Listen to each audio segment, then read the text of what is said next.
మొత్తానికి ఏదో ఒక కార్యక్రమంతో ప్రజల్లోకి వెళ్ళాలనుకుంటున్నారు జగన్మోహన్ రెడ్డి. 2 నెలల తర్వాత చెలో పిన్నెల్లి అంట. పిన్నెల్లి రామకృష్ణారెడ్డి గారు ఎక్కడ ఉంటారు? మాచవరం నియోజకవర్గం.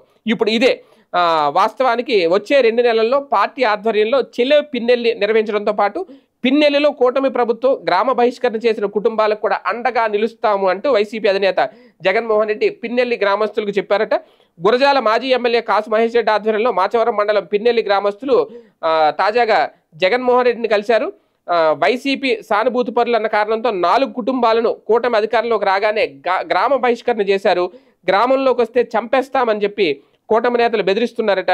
ఈ నేపథ్యంలోనే హైకోర్టులో కూడా దీనికి సంబంధించి పిటిషన్ దాఖలు చేశారు. ఇప్పటికే అవసరమైన న్యాయ సహాయం అందిస్తామని కూడా జగన్ చెప్పుకొచ్చారు. జగన్ కలిసిన వారిలో పిన్నెల్లి, అలాగే తురకపాలెం, మాదినపాడు, చెన్నైపాలెం గ్రామానికి చెందిన వాళ్ళు ఉన్నారు. ఏది ఏమైనా ఇప్పుడు మళ్ళీ చెలో పిన్నెల్లి అనే కార్యక్రమం ఒక 2 నెలల తర్వాత పెడతానని జగన్ చెప్పారు. మరి ఏం జరుగుతుందో చూడాలి.